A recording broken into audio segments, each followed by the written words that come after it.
જય રાજારામ વિદ્યાર્થી મિત્રો, આજે આપણે દિલ્હી સલ્તનત ભાગ 2 ની વાત કરીશું. પ્રાચીન સમયથી જ આપણે જોયું હતું કે દિલ્હી એ ભારતનું મહત્વનું કેન્દ્ર હતું. વ્યાપાર વાણિજ્યનું ગણીએ, અન્ય રીતે ગણીએ તો મહત્વનું કેન્દ્ર હતું અને કેન્દ્ર ઉપર બધા શાસકોની નજર હતી. અગાઉના પ્રકરણમાં આપણે જોયું હતું કે દિલ્હી સલ્તનતમાં આપણે ગુલામ વંશની વાત કરી હતી. રજિયા બેગમ ને કુતુબુદ્દીન ऐबक ને આ બધાની વાત કરી હતી. આપણે અહીંયાથી આગળ જતા હવે ખલજી વંશની વાત કરીશું.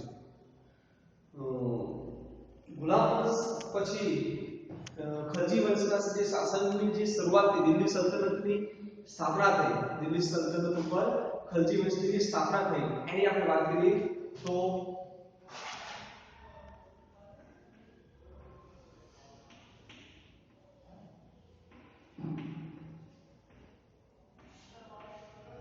એક પછી એક આપણે સ્ટેપ બાય સ્ટેપ વંશની આપણે ચર્ચા કરીશું. ખલજી વંશની શરૂઆત થઈ ઈસવીસન 1290 થી મોડી અને 1320 સુધી.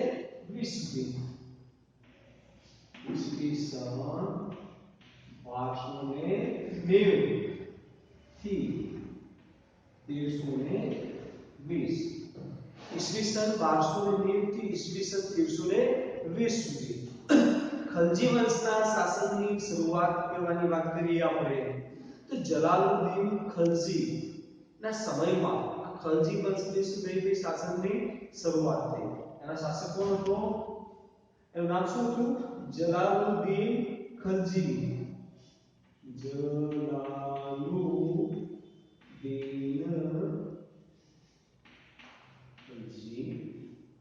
જેને ખલજી વંશના શાસનની શરૂઆત કરી વિદ્યાર્થી મિત્રો. આગળ પાછા ઘણા યુગ આવશે, તગલક વંશ આવશે, સૈયદ વંશ આવશે, લોધી વંશ આવશે, મુગલ સામ્રાજ્ય આવશે, પણ આપણે એની શરૂઆતથી સ્ટેપ બાય સ્ટેપ આપણે એક પછી એક ચર્ચા કરીએ. ખલજી વંશ ઈસવીસન 1290 થી ઈસવીસન 1320 સુધીનો જે સમયગાળો હતો, આ સમયગાળાને ખલજી વંશનો સમયગાળા તરીકે ઓળખવામાં આવે. આ વંશ દાખલા તરીકે ચૌહાણ વંશ, સુલતાન વંશ, સુલતાન કાળ આવ્યો, દિલ્હી સલ્તનત કાળ આવ્યો, એ જ રીતે અહીંયા ખલજી વંશની શરૂઆતની વાત કરીએ. આ જલાલુદ્દીન ખલજીના 6 વર્ષના શાસનકાળ દરમિયાન, કેટલા વર્ષના શાસનકાળ દરમિયાન? 6 વર્ષના શાસનકાળ દરમિયાન દિલ્હીની ગાદીએ એના પછી એનો મહત્વાકાંક્ષી સુલતાન અલાઉદ્દીન ખલજી આવ્યો. જે પેલા 6 વર્ષ પદ શાસન કર્યું, રાજ્યનું શાસન નિભાવ્યું. કોને? જલાલુદ્દીન ખિલજીએ એને શાસનની શરૂઆત કરી અને 6 વર્ષ સુધી એને મહત્વાકાંક્ષી રાજા બનીને શાસન કર્યું. પણ એના પછી 6 વર્ષના શાસનકાળ પછી દિલ્હીની જે ગાદી હતી, આ ગાદી ઉપર એનો જે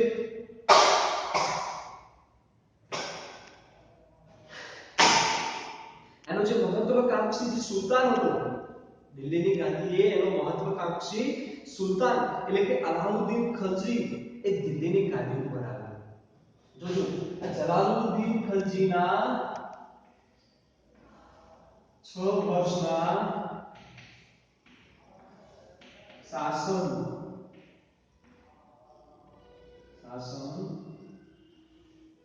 બાદ 6 વર્ષના શાસનકાળ બાદ દિલ્હીની ગાદી ઉપર કોણ આવ્યો ભાઈ? અલાઉદ્દીન ખિલજી.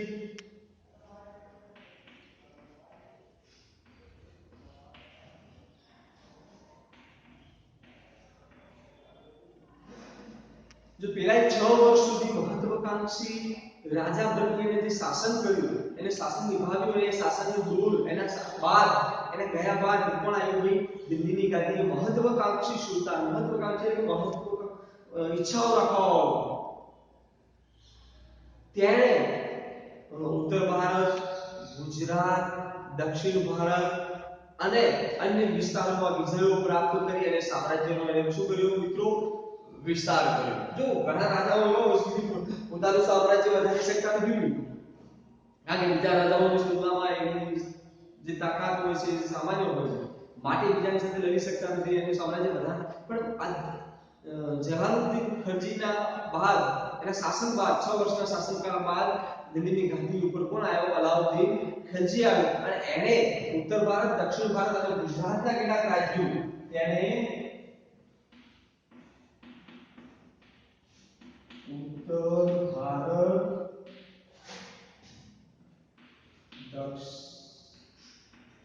દક્ષિણ ભારત, ગુજરાત ઉપરાંત કેટલાક પ્રદેશો પર પોતાનું સામ્રાજ્ય સ્થાપ્યું અને સામ્રાજ્ય સ્થાપ્યું એટલે સામ્રાજ્યનો વિસ્તાર કર્યો. સામ્રાજ્ય સ્થાપ્યું એટલે એનો શું કર્યું ભાઈ? વિસ્તાર કર્યો. કોઈ તમે 10 રૂપિયા આપે, 10 રૂપિયામાં તમે 20 રૂપિયા કરો તો એ રૂપિયાનો તમે શું કર્યું? વિસ્તાર કર્યો, વધારો કર્યો, ઘટાડો કર્યો નહીં.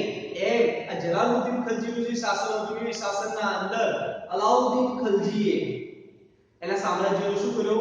વિસ્તાર કર્યો. એટલે ઉત્તર ભારતના કેટલાક પ્રદેશો, દક્ષિણ ભારતના કેટલાક પ્રદેશો, આ ઉપરાંત ગુજરાત, આ જે વિસ્તારો હતા વિસ્તારોના અંદર એને શું કર્યું? વધારો કર્યો. એણે દિલ્હીમાં સ્થાયી સેનાની શરૂઆત કરી. શું? અલાઉદ્દીન ખલજીએ આ દિલ્હીમાં સ્થાયી સેનાની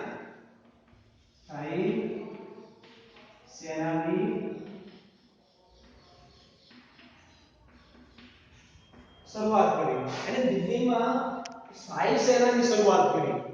અલાઉદ્દીન ખલજીએ દિલ્હીમાં સ્થાયી સેનાની શરૂઆત કરી. આ ઉપરાંત એણે સૈન્યના ઘોડા અને સૈનિકોની ઓળખ માટે દાગ અને ચહેરા પદ્ધતિની શરૂઆત કરી. જો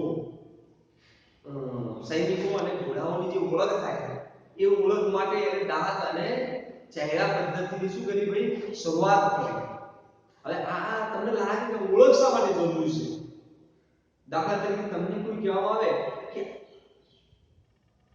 આ વસ્તુની અંદર આટલી તાકાત છે, આ વસ્તુમાં આટલી તાકાત છે, બંનેનો ડિફરન્ટ તફાવત બતાવે તો તમે કઈ વસ્તુ લેવાની છે? વધારે તાકાત વાળી હોય લેવાની. એમ આ યુદ્ધમાં જ્યારે જરૂર પડે ત્યારે કયા ઘોડાઓ દોડી શકે છે, કેટલું કૂદી શકે છે, કેવું પરફોર્મ કરી શકે છે. એ જ રીતે સૈનિકો પણ અલગ અલગ પ્રકારના હોય. બધા સૈનિકો એક જ જેટલી તાકાત વાળા હોતા નથી. તેમની ઓળખ માટે સૈનિકો અને ઘોડાઓની સાચી ઓળખ માટે એને સૈન્યમાં દાગ અને ચહેરા પદ્ધતિની શું કરી? શરૂઆત કરી. આ ઉપરાંત એને ભાવ નિયમન, બજારમાં ભાવ નિયમન એટલે કે બજાર નિયંત્રણ, સંગ્રહખોરી નિયમન, આ ઉપરાંત વહીવટી સુધારાઓ પણ એને કર્યા. જો રાજાઓ ઘણા બધા આવે, સુલતાનો બી ઘણા બધા આવી ગયા, પણ જે સુલતાન મહત્વાકાંક્ષી કયો કહેવાય કે જે પ્રજાના હિત માટે કાર્ય કરે. કોના માટે કાર્ય કરે? પ્રજાના હિત માટે કાર્ય કરે. તો અલાઉદ્દીન ખલજીના સમયના અંદર તમે જો ઘણા બધા આપણને સુધારા જોવા મળ્યા. દિલ્હીમાં સ્થાયી સેનાની શરૂઆત થઈ. આ ઉપરાંત એને લશ્કરમાં સૈન્ય અને ઘોડાઓની સાચી ઓળખ માટે દાગ અને ચહેરા પદ્ધતિની શરૂઆત કરી. આ ઉપરાંત બજારમાં ભાવ નિયંત્રણ, ભાવ નિયમન, સંગ્રહખોરી, આ વહીવટી સુધારાઓ વગેરે પણ એને કર્યું. પરંતુ થાય છે કે જે શરૂઆત થાય છે એમાં ઉપર આવે છે. અલાઉદ્દીન ખલજીનું અવસાન થયું અને અલાઉદ્દીન ખલજીના અવસાન બાદ એનું રાજ્યનું જે વાતાવરણ હતું એ રાજ્યનું વાતાવરણ કેવું બની ગયું ભાઈ? આંધીધૂંધી બની ગયું. કેવું બની ગયું? આંધીધૂંધી વાળું બની ગયું. એટલે કે બધા લોકો સામ્રાજ્યને લડવા માટે, ગાદી પર બેસવા માટે અંદરો અંદર શું થવા લાગ્યા ભાઈ? લડવા લાગ્યા. આમ ખલજી વંશનો અંત આણી અને દિલ્હીની ગાદી ઉપર તુગલક વંશની શરૂઆત થાય છે. અને તુગલક વંશનો પ્રથમ જે શાસક હોય છે એનું નામ છે ગિયાસુદ્દીન તુગલક. તો આપણે ચોથી આગળ વાત કરીએ ખલજી વંશ. ખલજી વંશ પછી આપણે કઈ વાત કરીશું ભાઈ?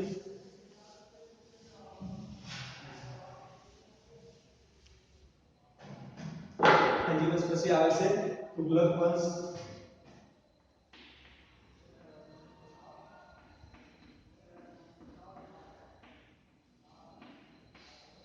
ખલજી વંશના શાસન બાદ આપણે તે તુગલક વંશની શરૂઆત થઈ ઈસવીસન 1320 થી 1412 14 ઈસવી સન 1320 થી ઈસવી સન 1414 પેલામાં કોણ હતું જલાલુદ્દીન ખલજી હતો તો આમાં કોણ છે ભાઈ ગિયાસુદ્દીન તગલક હા ગિયાસુદ્દીન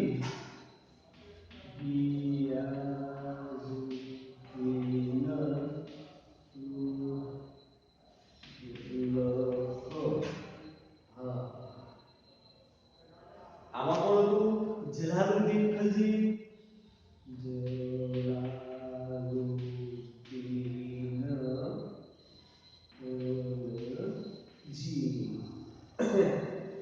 तो चलो આપણે ये बात करिए सुल्तान वंश की शुरुआत खलजी वंश बाद આવે તુગલક વંશ અને તુગલક વંશ બાદ આવશે સૈયદ વંશ અને સૈયદ વંશ પછી લોધી વંશ આવશે આપણે એ વાત પછી પાછળથી કરીએ પણ આપણે અહીંયા તુગલક વંશની વાત કરીએ જો ખલજી વંશનો અંત આવે અને દિલ્હીની ગાદી ઉપર તુગલક વંશના શાસનની શરૂઆત કરનાર કોઈ રાજા અને મહત્વાકાંક્ષી સમ્રાટ હોય તે કોણ તો ગિયાસુદ્દીન તુગલક હતો ગિયાસુદ્દીન તુગલકના સમયમાં એટલે કે ઈસવીસન 1320 થી માંડીને 1414 સુધીમાં દરમિયાન તુગલક વંશની સુધી સત્તા સ્થપાઈ તુગલક વંશ દરમિયાન મોહમ્મદ બિન તુગલક એક પ્રતિભાશાળી અને મહત્વાકાંક્ષી સુલતાન હતો આ તુગલક વંશના શાસનમાં કોની વાત કરીએ છીએ મોહમ્મદ બિન તુગલક નામનો એક પ્રતિભાશાળી એટલે કે મહાન સુલતાન થયો તેણે દિલ્હીથી દૌલતાબાદ રાજધાનીનું સ્થળાંતર કર્યું આપણે રાજધાની દિલ્હીથી એને કયો લઈ ગયો દૌલતાબાદ સુધી એને શું કર્યું રાજધાનીનું સ્થળાંતર કર્યું પણ તેણે જે ઘણી કેટલીક યોજનાઓ હતી આ યોજનાઓ આયોજનના અભાવના કારણે આ બધી યોજનાઓ કેવી રહી મિત્રો નિષ્ફળ થઈ એ રાજા હતો મહત્વાકાંક્ષી રાજા હતો એને કેટલીક યોજનાઓ ઘડી હતી પણ આ યોજનાઓમાં આયોજનનો અભાવ હતો અને આ આયોજનના અભાવના કારણે એને ઘડેલી યોજનાઓ શું થઈ ગઈ નિષ્ફળ થઈ આ કારણે ઇતિહાસમાં આ યોજનાઓને તરંગી યોજનાઓ તરીકે ઓળખવામાં આવે છે મોહમ્મદ બિન તુગલકે ઘડેલી જે યોજનાઓ હતી આ યોજનાઓ આયોજનના અભાવના કારણે નિષ્ફળ ગઈ એના કારણે ઇતિહાસમાં આ યોજનાઓને તરંગી યોજનાઓ તરીકે સ્થાન આપવામાં આવ્યું છે તેના સમયમાં આપણે ત્યાં આફ્રિકન મુસાફર ઇબ્ન બતુતા ભારતની મુલાકાતે આવ્યો ઇબ્ન બતુતા નામનો જે આફ્રિકન મુસાફર હતો એ કયો આવ્યો ભાઈ ભારતની મુલાકાતે આવ્યો ત્યારબાદ મોહમ્મદ બિન તુગલક બાદ એનો ભાઈ પિતરાઈ ભાઈ એટલે કે ફિરોઝ શાહ તુગલક એ દિલ્હીની ગાદી ઉપર આવે છે ફિરોઝ શાહ ના અવસાન બાદ તૈમૂર લંગે એ દિલ્હી પર આક્રમણ કર્યું અને જેથી દિલ્હીની સત્તા શું થઈ ગઈ હચમચી ગઈ દિલ્હીની સત્તા શું થયું હચમચી ગઈ અને તુગલક વંશનું જે શાસન હતું એ શાસન કેવું રહ્યું ભાઈ મર્યાદિત માત્રા પૂરતું જળવાઈ રહ્યું હવે તુગલક વંશ બાદની વાત કરીએ આપણે તો દિલ્હીનું શાસન એટલે કે દિલ્હીની ગાદી ઉપર કયો વંશ આવે છે ભાઈ સૈયદ વંશ આવે છે સૈયદ વંશ આ સૈયદ વંશનો સમયગાળો 1414 ઈસવી સન 1414 થી ઈસવી સન 1451 દરમિયાન ત્યારબાદ લોધી વંશ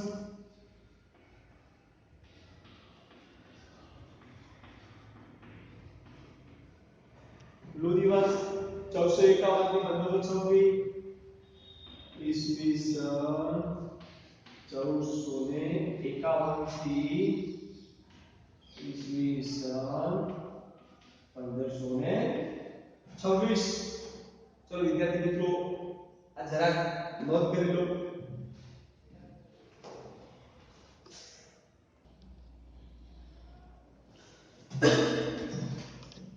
વિદ્યાર્થી મિત્રો આપણે જોયું વંશના બાદ સૈયદ વંશની શરૂઆત થાય છે અને સૈયદ વંશની શરૂઆત ઈસવીસન 1414 થી અને ઈસવીસન 1451 દરમિયાન થાય છે. ખિજર ખાએ સૈયદ વંશની સ્થાપના કરી. ખિજર ખાએ સૈયદ વંશની શું કરી મિત્રો સ્થાપના કરી. કોને કરી હતી ભાઈ એની સ્થાપના?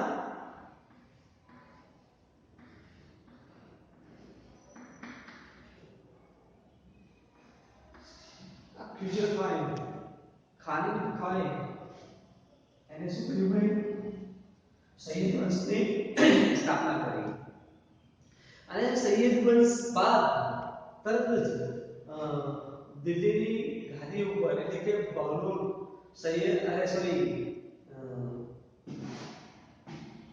વંશ બાદ બહલોલ લોધી વંશની સ્થાપના કરી. સોરી એવો વિદ્યાર્થી મિત્રો કે જો ખિજર ખાએ તો સૈયદ વંશની સ્થાપના કરી અને ત્યારબાદ તરત જ એટલે કે બહલોલ લોધી કોને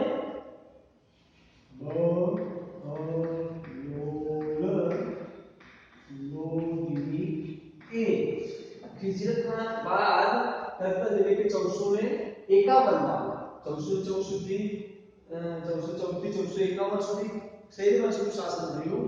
આ શાસનકાળ દરમિયાન લોધી વંશ એટલે કે 1451 થી કોણે એટલે 1526 સુધીનો જે સમયગાળો જેમાં બહલોલ લોધી કોની સ્થાપના કરી ભાઈ લોધી વંશની સ્થાપના કરી. બહલોલ લોધી એ સલ્તનતનો અથવા એ સમયનો પ્રથમ અફઘાની સુલતાન હતો. અફઘાનિસ્તાનનો સુલતાન એટલે પ્રથમ એવો અફઘાન સુલતાન હતો અને એ પોતે લોધી વંશની શું કરે છે સ્થાપના કરે છે. ત્યારબાદ લોધી વંશના અંતિમ બાદશાહ તરીકે ઇબ્રાહિમ લોધી આવે છે અને ઇબ્રાહિમ લોધીનું ઈસવીસન 1526 માં પાણીપતના પ્રથમ યુદ્ધમાં ઈસવીસન 1526 માં પાણીપતના પ્રથમ યુદ્ધમાં બાબરની સામે એનો શું થાય છે પરાજય થાય છે. આમ પરાજય થતા સલ્તનત યુગનો અંત આવે છે અને મુગલ સામ્રાજ્યની શું થાય છે વિદ્યાર્થી મિત્રો શરૂઆત થાય છે. હવે મુગલ શાસનકાળ દરમિયાન આપણને ખબર છે કે ઘણા બધા મહાન સમ્રાટ બાબર ને હુમાયુન અકબર શાહજહાં જહાંગીર ને આવા મહાન એવા મુગલ સુલતાનો થઈ ગયા અને એ સમયગાળાને ભારતના ઇતિહાસમાં આપણે કહીએ શિલ્પ સ્થાપત્યની દ્રષ્ટિએ જોવા જઈએ તો પણ એક સુવર્ણ યુગ તરીકે પણ આપણે કહેવું હોય તો કહી શકીએ છીએ. તો અહીંયા આપણે વાત કરી કે 1526 માં બાબર સાથે પાણીપતનું યુદ્ધ થાય છે. આ પાણીપતના પ્રથમ યુદ્ધમાં ઇબ્રાહિમ લોધીનો પરાજય થાય છે. ઇબ્રાહિમ લોધીનો પરાજય થતા 1526 માં એમનો શું થાય છે પરાજય થાય છે અને પરાજય થતા ભારતમાં મુગલ સામ્રાજ્યની શરૂઆત થાય છે. અત્યાર સુધી આપણે અલગ અલગ વંશોની વાત કરી. ગુલામ વંશ, સુલતાન વંશ, ખલજી વંશ, તગલક વંશ, સૈયદ વંશ અને લોધી વંશ. હવે આપણે એની રાજ્ય વ્યવસ્થાની વાત કરીએ.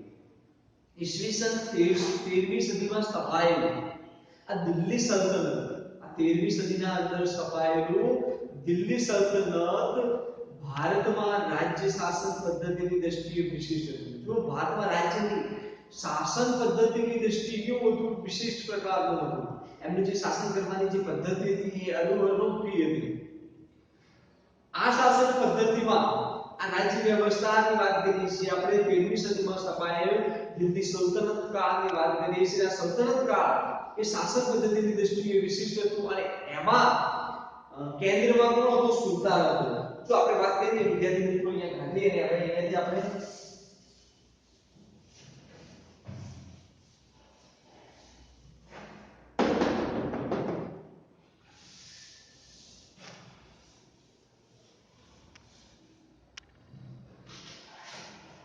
રાજ્યની વ્યવસ્થાથી આપણે રાજ્યની વ્યવસ્થાની વાત કરીએ.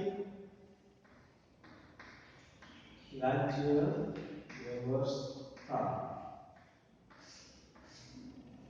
આ 13મી સદીના અંદર જે સ્થપાયેલું હતું દિલ્હી સલ્તનત સમયગાળાની વાત કરીએ આપણે. આ દિલ્હી સલ્તનતના અંદર જે ભારતના અન્ય જે રાજ્યો હતા અને એ જે લોધી વંશ હતો, અથવા તુગલક વંશ હતો, સૈયદ વંશ હતો, ગુલામ વંશ હતો, આ બધા વંશોની આપણે વાત કરીએ અને એ સમયની જે સફાઈની જે રાજ્ય વ્યવસ્થા હતી, આ રાજ્ય વ્યવસ્થા શાસનની દૃષ્ટિએ કેવી હતી એની આપણે વાત કરીએ.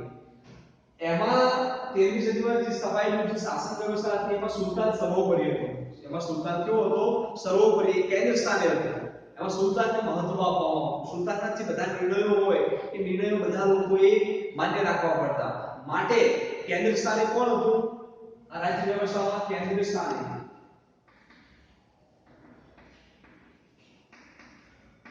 કોણ હતું ભાઈ? સુલતાન હતો. તો એ 13મી સદીની જે વ્યવસ્થા વાત કરીએ, આ 13મી સદીમાં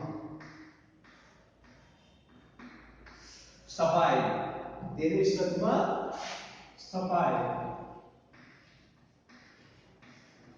જે શાસન વ્યવસ્થા હતી, આ શાસન વ્યવસ્થામાં કેન્દ્ર સ્થાને કોણ હતો?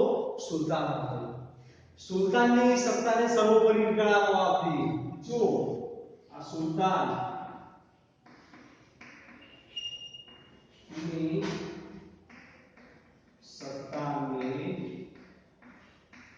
સર્વોપરી ગણવામાં આવતી.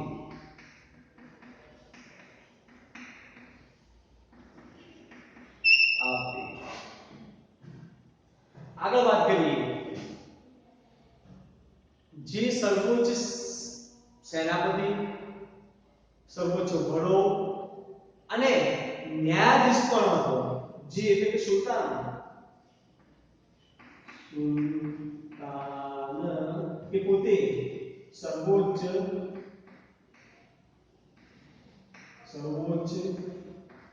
સેનાપતિ, સર્વોચ્ચ સુલતાન પોતે સર્વોચ્ચ ગણાતો ભાઈ, સેનાપતિ, સર્વોચ્ચ વડો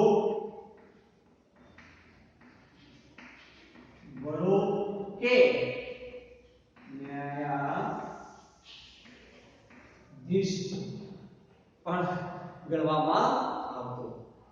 સુલતાનને મદદ કરવા માટે મંત્રીમંડળ પણ હતું.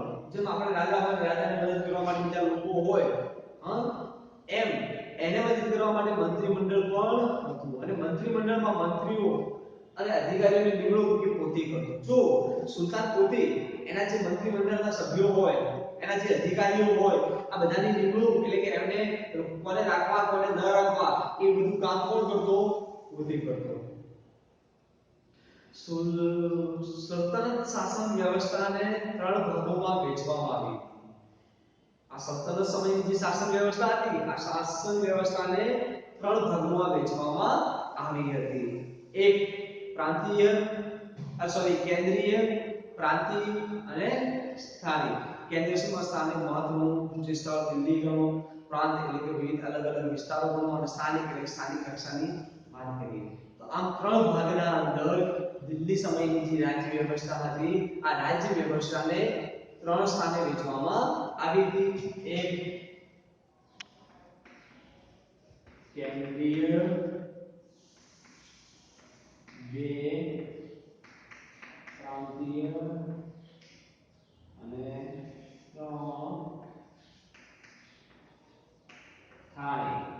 આ 3 ભાગોમાં અંદર શાસન વ્યવસ્થાને વહેંચવામાં આવી. કોને ભાઈ? શાસન વ્યવસ્થા. આ જે સમયની શાસન વ્યવસ્થા હતી, આ શાસન વ્યવસ્થાને 3 ભાગોમાં વહેંચવામાં આવી હતી. તો વિદ્યાર્થી મિત્રો, આજે આપણે દિલ્હી સલ્તનત ભાગ 2 અને ભાગ 2 ના અંદર આપણે સૈયદ વંશ, લોધી વંશ, આ બધા જે અલગ અલગ જે વંશોની આપણે વાત કરી. ત્યારબાદ આપણે રાજ્યની જે શાસન વ્યવસ્થા હતી, આ શાસન વ્યવસ્થાની વાત કરીએ તો તુગલક વંશની વાત કરી આપણે. તો ધ્યાનથી ફરીથી એકવાર પુસ્તકના અંદર રીડિંગ કરું, જેથી તમને એના વિશે પરફેક્ટ માહિતી મળે. ત્યારબાદ હવે પછી આપણે આગળ નેક્સ્ટ ત્રીજા ભાગના અંદર આપણે બાકી રહેલો જે પાઠનું સારાંશ એની આપણે ચર્ચા આપણે કરીશું. જય રાજા રામ.